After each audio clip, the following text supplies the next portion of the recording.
2026 சட்டமன்ற தேர்தலில் அதிமுக பொதுச் செயலாளர் எடப்பாடி கே பழனிசாமி தங்களது தொகுதிகளில் போட்டியிட விருப்பம் தெரிவித்து 2187 பேர் விருப்ப மனுக்கள் தாக்கல்.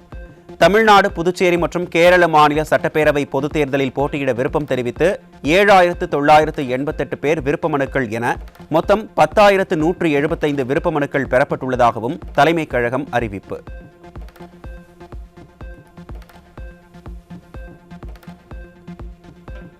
தேர்தல் வாக்குறுதியை நிறைவேற்றாமல் 4.5 ஆண்டுகளாக இடைநிலை ஆசிரியர்களை வஞ்சித்து வரும் திமுக அரசை கண்டித்து சென்னையில் 7வது நாளாக போராட்டத்தில் ஈடுபட்ட இடைநிலை ஆசிரியர்கள்.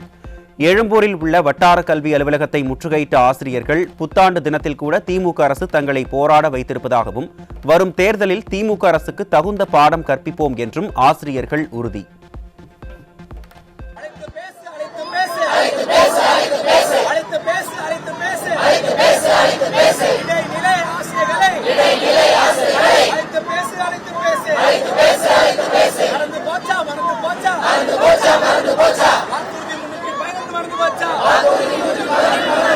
நாங்க 2023 புத்தாண்டுல இதே அன்னைக்கு இதே உண்ணாவிரத போராட்டத்தில் இருந்த போது அவர் சொன்னாரு, குழு போட்டு நாங்க கண்டிப்பா 3 மாசத்தை தீர்வு கொடுப்போம் சொன்னாங்க. அதை நம்பிதான் நாங்க 2023 புத்தாண்டு அன்னைக்கு நாங்க எங்க போராட்டத்தை கைவிட்டுட்டு நாங்க திரும்பவும் எங்களோட பணிக்கு போனோம். இப்பவும் நான் பாத்தீங்கன்னா நாங்க ஒவ்வொரு போராட்டமும் விடுமுறை நாட்களை தான் எடுத்துக்கிட்டு இருக்கிறோம். விடுமுறை நாட்கள்ல தான் மாணவர்களோட பணிக்கு, மாணவர்களுடைய கல்வி பாதிக்காத வகையில் விடுமுறை நாட்களை தான் நாங்க போராட்டத்தை எங்களோட பிள்ளைகளை, எங்களுடைய குடும்பத்தை பார்க்காம விடுமுறை நாட்களை தான் வீதியில இறங்கி போராடிக்கிட்டு இருக்கிறோம். சென்னை எழும்பூரில் முட்டி போட்டு நூதன போராட்டத்தில் ஈடுபட்ட இடைநிலை ஆசிரியர்கள் கடந்த சட்டமன்ற தேர்தலில் திமுகவுக்கு தவறாக வாக்களித்து விட்டதால் தங்களை தாங்களே தண்டித்துக் கொள்வதாகவும் வரும் தேர்தலில் திமுகவுக்கு தகுந்த பாடம் புகட்டுவோம் என்றும் ஆசிரியர்கள் முழக்கம். We want transformation. Transformation. We want transformation. Transformation. We are asking. We are asking. Our rights.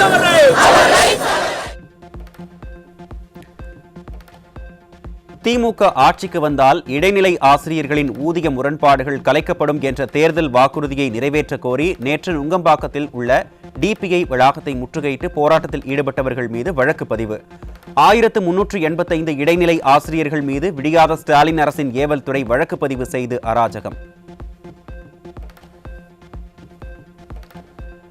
Chennai Egmore மேம்பாலத்தில் போராட்டத்தில் ஈடுபட்ட இடைநிலை ஆசிரியர்களை குற்றவாளிகளைப் போல் மனிதாபிமானமின்றி கைது செய்து ஏவல் துறை அராஜகம். அளித்த தேர்தல் வாக்குறுதியை நிறைவேற்றாமல் அதிகார மமதையில் மிதக்கும் ஸ்டாலினுக்கு பதவியில் நீடிக்க என்ன தகுதி இருக்கிறது என இடைநிலை ஆசிரியர்கள் கடும் காட்டம்.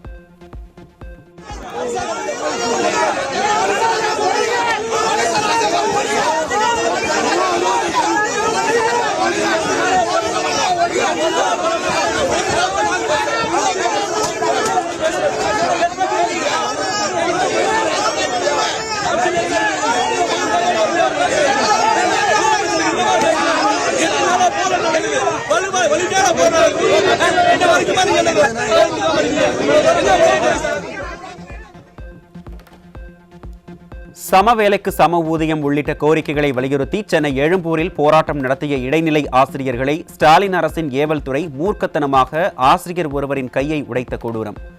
கை உடைந்த புதுக்கோட்டை ஆசிரியர் ஜானகிராமன் KMC மருத்துவமனையில் சிகிச்சைக்காக அனுமதி.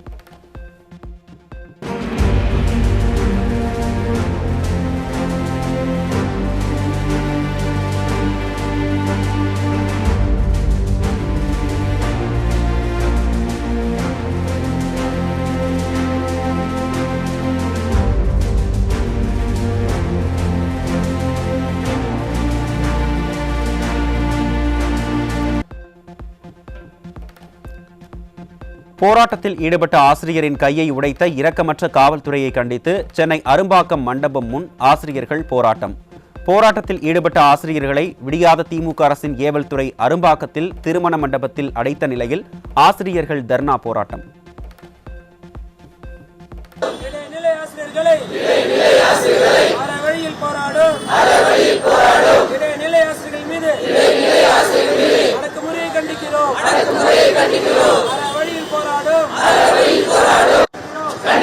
கண்டிக்கிறோம்.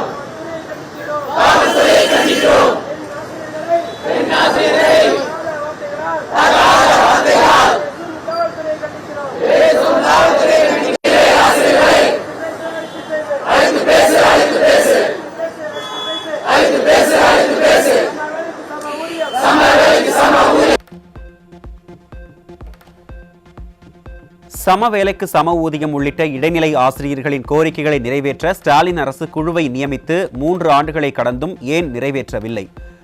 தங்களை குடும்ப உறுப்பினராக பார்ப்பதாக கூறும் அன்பில், குடும்ப உறுப்பினரின் கைகளை உடைப்பதுதான் தங்களுக்கு புத்தாண்டு பரிசா என்றும் போராட்டத்தில் ஈடுபட்டு வரும் இடைநிலை ஆசிரியர்கள் வேதனை.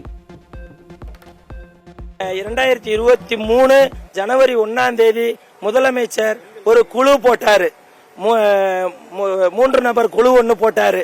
நாங்க நம்பிக்கையோட எங்க குழு 3 மாசத்துல அறிக்கை கொடுக்கணும்னு அந்த உத்தரவுல இருந்துச்சு. 3 மாசத்துல அந்த அறிக்கை வந்துரும், நம்ம சம்பளம் வந்துரும்னு நம்பிக்கையோட கிளஞ்சு போனோம். தேர்தல் அறிக்கையில வச்சாங்க, குழுவும் போட்டுட்டாங்க, செஞ்சிருவாங்கன்னு நம்பிக்கையோட எந்திரிச்சு போனோம். 2023க்கு அப்புறம் சுத்தமா 3 வருஷம் முடிஞ்சு போச்சு, இன்ன வரைக்கும் வரல. இவ்வளோ கஷ்டப்படுறது எதுக்கு சொல்லுங்க? நீங்க கொடுத்த கோரிக்கையை தானே நாங்க கேட்கிறோம், நீங்க கொடுத்த வாக்குறுதி என்ன கேட்கிறோம். நீங்க என்ன சொன்னீங்க? அன்பில் மகேஷ் சார் சொல்றாங்க, நீங்களா எங்களோட குடும்ப உறுப்பினர் சொல்றாரு. அப்ப குடும்ப உறுப்பினரை கையை தான் உடைப்பாங்களா? இதுதான் எங்களுக்கு புத்தாண்டு பரிசா சார்? இல்ல நீங்களே சொல்லுங்க. நீங்க பாக்குறீங்க 7 நாள் ஒரு போராட்டம் இந்த அளவுக்கு வீரியமா நடக்குன்னா அதுக்கு என்ன காரணம்? எங்களோட மனக்குமுறல், எங்களுடைய உணர்ச்சி பூர்வமான போராட்டம். அது ஏன் கேவலப்படுத்துறீங்க? போலீஸ்காரங்க உங்களுக்கு எல்லாம் தகுதியே இல்லை, இதை எப்படி நீங்க கேக்குறீங்கன்றாங்க. தோட்டக்கலைத்துறையை வேளாண் துறையோடு இணைக்கும் தமிழக அரசை கண்டித்து சென்னை எழும்பூரில் காத்திருப்பு போராட்டத்தில் ஈடுபட்ட தோட்டக்கலைத்துறை ஊழியர்கள். போராட்டத்தில் ஈடுபட்டுள்ள சங்கத்தின் நிர்வாகிகள் 6 பேரை ராமேஸ்வரத்துக்கு பணியிட மாறுதல் செய்து உத்தரவிட்டுள்ளதால் தோட்டக்கலைத்துறை ஊழியர்கள் அதிர்ச்சி. 3 கட்ட பேச்சுவார்த்தைகளை நடத்தினோம். அதில் எங்களுடைய தேவைகளை எடுத்து கூறினோம். இருந்தும் அரசு ஆணையில் இது சிறு அரசாணை ரத்து செய்வதற்கோ அல்லது அரசாணைகளில் சில மாற்றங்கள் செய்வதற்கு நாங்கள் கூறிய கருத்துக்களையுமே நாங்கள் கண்டிப்பாக அதை செய்கிறோம் என்ற ஒரு வார்த்தையை எங்களுக்கு உறுதியாக தெரிவிக்காத காரணத்தால் புது வருடம் என்றும் கூட பொருட்படுத்தாமல் இன்று நாங்கள் எங்களுடைய போராட்டத்தை தொடர்ந்து செய்து கொண்டிருக்கிறோம். 195 பேரை எங்க டிபார்ட்மெண்ட்ல இருந்து டிரான்ஸ்பரும் பண்ணியிருக்கிறாங்க. எனவே இந்த டிரான்ஸ்பரை உடனே நிறுத்திட்டு எங்களுடைய கோரிக்கைகளை பரிசீலனை செய்து நாட்டின் முதல் வந்தே பாரத் ஸ்லீப்பர் ரயில் சேவையை கொல்கத்தா குவஹாத்தி இடையே விரைவில் பிரதமர் மோடி தொடங்கி வைக்கிறார் என மத்திய ரயில்வே துறை அமைச்சர் அஸ்வினி வைஷ்ணவ் தகவல். வந்தே பாரத் படுக்கை வசதி ரயிலின் கட்டணங்கள் விமான பயணத்தை விட கணிசமாக குறைவாக இருக்கும் என்றும் அடுத்த 15 முதல் 20 நாட்களில் செயல்பாட்டிற்கு வரும் என்றும் அறிவிப்பு. திண்டுக்கல் மாவட்டம் வேடசந்தூர் அருகே உள்ள ஐயலூர் வாரச்சந்தைக்குள் திமுக நிர்வாகி ஒருவர் மது போதையில் வாகனத்தை ஓட்டி பொதுமக்கள் மீது ஏற்ற முயன்றதால் பரபரப்பு.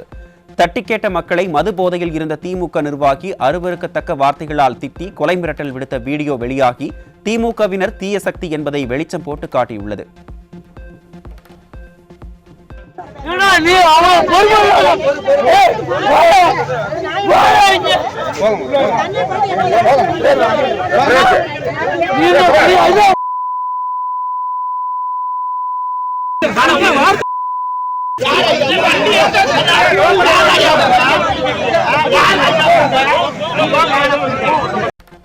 சென்னை திருமங்கலம் பகுதியில் கொடூர உள்ளம் கொண்ட ஒருவர் 7 வயது சிறுமியை கடத்தி தனது வீட்டில் வைத்து பாலியல் வன்கொடுமை செய்த நிலையில் இரத்த வெள்ளத்தில் இருந்த சிறுமி மீட்கப்பட்டு மருத்துவமனையில் அனுமதி.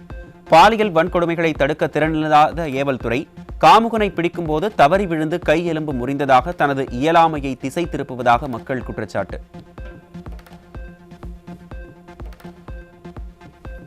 குமரி மாவட்டம் கொல்லங்கோடு அருகே 16 வயதான பள்ளி சிறுமியை பாலியல் வன்கொடுமை செய்து கர்ப்பமாக்கிய கேரள இளைஞர் போக்சோவில் சிக்கினார். அப்பாவி சிறுமிகளின் வாழ்வு பாலியல் அத்துமீறல்களால் சிதைவதை தடுக்க நடவடிக்கை எடுக்காத அப்பா ஸ்டாலின் அரசு ஆட்சியில் இருந்து என்ன பயன் என பெற்றோர் ஆவேசம்.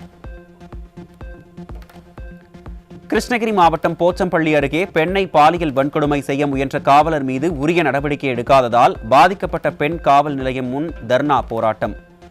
விடியாத திமுக ஆட்சியில் வேலியே பயிரை மேய்வது போல பெண்களுக்கு பாதுகாப்பு அளிக்க வேண்டிய காவலர்களே காமுகர்களாகும் அவலம். அன்பழகன்றவர் என்ன பலாத்கார முயற்சி பண்ணி என் புடவை என் சீலை எல்லாத்தையும் கிழிசி என்ன மானக்குறவு பண்ணிட்டாங்க. அது மூலியமா நான் இது கவர்மெண்ட் ஹாஸ்பிட்டல்ல படுத்து நான் பெட்டிஷன் எழுதின்னு வந்தாங்க. அந்த பெட்டிஷன் எழுதின்னு 22 நாள் ஆச்சு சார். அதுக்கு எந்த ஆக்ஷனுமே எடுக்க கிடையாது.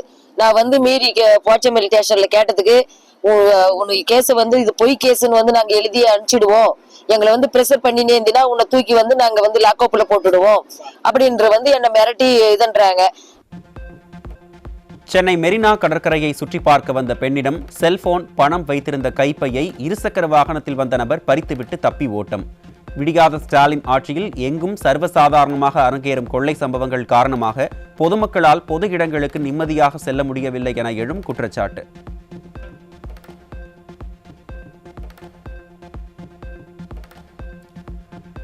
நாகை மாவட்டம் வேதாரண்யம் அடுத்த விழுந்தமாவடி பகுதிக்கு இலங்கையில் இருந்து படகு மூலம் கடத்தி வரப்பட்ட 8 கோடி ரூபாய் மதிப்பிலான 6 கிலோ தங்கக்கட்டி பறிமுதல் செய்யப்பட்டு கடத்தலுக்கு காரணமானவர்கள் குறித்து விசாரணை.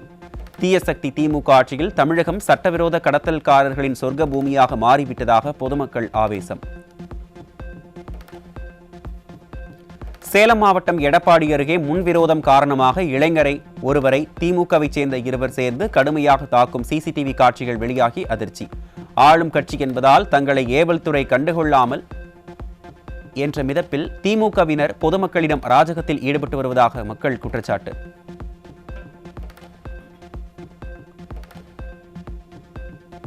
புதுக்கோட்டை மாவட்டம் நமனசமுத்திரத்தில் ரயில்வே கேட் கீப்பரை கத்தியால் சரமாரியாக தாக்கிய சரித்திர பதிவேடு குற்றவாளியை மடக்கி பிடித்து ரயில்வே காவல்துறையிடம் ஒப்படைத்த பொதுமக்கள்.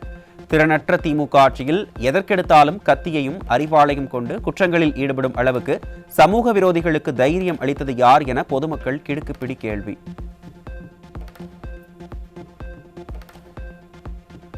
காஞ்சிபுரம் மாவட்டம் சந்தவேலூர் அருகே சரித்திர பதிவேடு குற்றவாளியான தம்பியின் சமாதியில் வைத்து அவரது அண்ணன் பெரிய வாளை கொண்டு கேக் வெட்டி பிறந்தநாள் கொண்டாட்டத்தில் ஈடுபட்ட அச்சுறுத்தும் வீடியோ வெளியீடு. பொதுமக்களுக்கு அச்சுறுத்தலை ஏற்படுத்தும் வீடியோக்கள் வெளியிடு வருவதை கைது செய்யாமல் கைகட்டி வாய்ப்புத்தி காவல்துறை வேடிக்கை பார்ப்பதாக பொதுமக்கள் குற்றச்சாட்டு.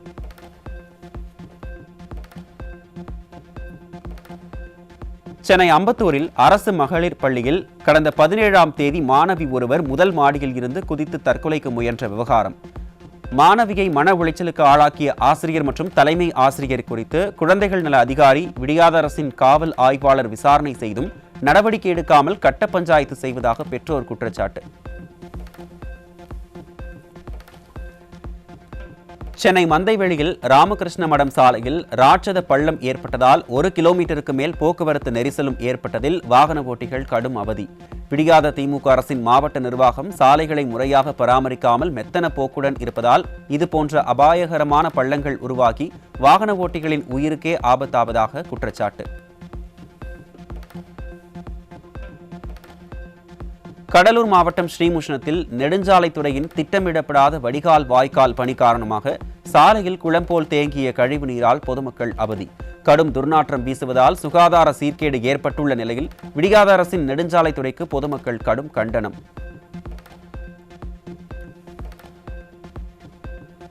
திருச்சி கண்டோன்மெண்ட் ரெனால்ட் சாலையில் உள்ள தனியார் விடுதியில் இரவு உணவு சாப்பிட்ட அரசு மருத்துவக் கல்லூரி மாணவிகள் 30 பேருக்கு வாந்தி மயக்கம் ஏற்பட்டதால் மருத்துவமனையில் அனுமதி.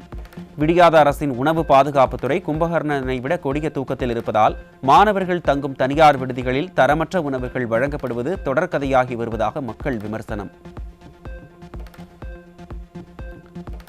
மதுரையில் சாலையில் சென்று கொண்டிருந்த அரசு பேருந்தில் சைலன்சர் திடீரென கழன்று சாலையில் உரசியபடி தொங்கிச் சென்ற சம்பவத்தால் பயணிகள் அதிர்ச்சி. விடியாத ஸ்டாலின் ஆட்சியில் அரசு பேருந்துகள் சுந்தரா டிராவல்ஸ் பேருந்துகளை விட படு மோசமாக காட்சியளிக்கும் நிலையில் அதனை பராமரிக்க ஒதுக்கிய செலவுகள் என்னவானது என பயணிகள் கேள்வி. திருவள்ளூர் மாவட்டம் திருத்தணி சுப்பிரமணிய சுவாமி திருக்கோயிலில் 2026 ஆங்கில புத்தாண்டையொட்டி நள்ளிரவு சிறப்பு தரிசனம். விடியாத ஸ்டாலின் மாடல் அரசு போதிய போக்குவரத்து வசதிகள் செய்யாததால் சிறப்பு தரிசனத்திற்கு வந்த பக்தர்கள் வீடு திரும்ப முடியாமல் அதிகாலை வரை பேருந்து நிலையத்தில் காத்திருந்த அவலம். தூத்துக்குடி மாவட்டம் திருச்செந்தூர் முருகன் கோயிலில் புத்தாண்டை முன்னிட்டு நள்ளிரவு 1 மணிக்கு கோயில் நடை திறக்கப்பட்டு சுவாமிக்கு சிறப்பு தீபாராதனை அபிஷேகம்.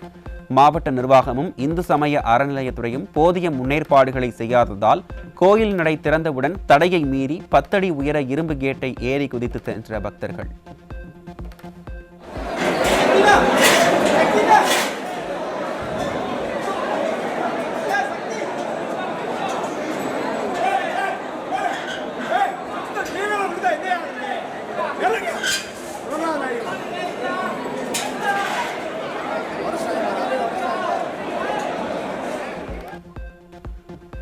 பாரம்பரிய முறைப்படி பொங்கல் பண்டிகையை கொண்டாட பொதுமக்கள் மிகுந்த ஆர்வம் காட்டுவதால் சேலம் மாவட்டம் மேட்டூர், வனவாசி மற்றும் சுற்றுவட்டார பகுதிகளில் பொங்கல் பண்டிகையொட்டி மண்பானை, அடுப்புகள் தயாரிக்கும் பணி தீவிரம்.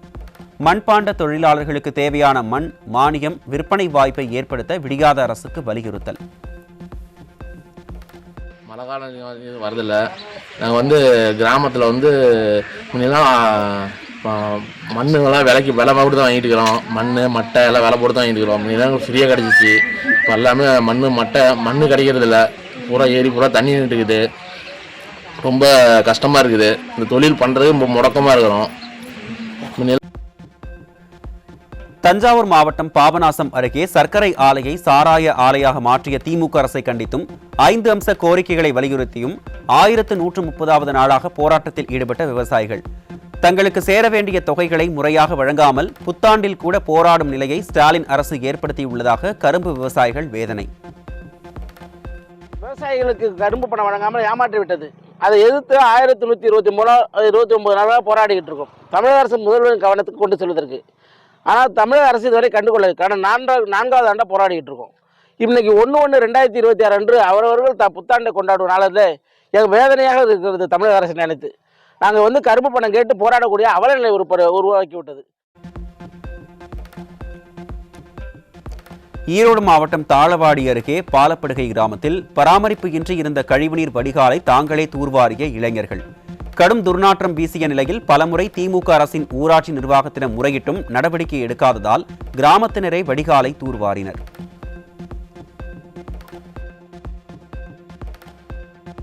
காய்ச்சல் மற்றும் வலி நிவாரணத்திற்காக பயன்படுத்தப்படும் நிம்சுலைட் மருந்துக்கு மத்திய அரசு தடை விதிப்ப கடுமையான பக்க விளைவை ஏற்படுத்துவதாக கூறப்படும் நிலையில் 100 மில்லிகிராம் அளவுக்கு கூடுதலாக உள்ள மருந்துகளுக்கு உடனடியாக தடை விதித்து மத்திய சுகாதார மற்றும் குடும்ப நல அமைச்சகம் நடவடிக்கை.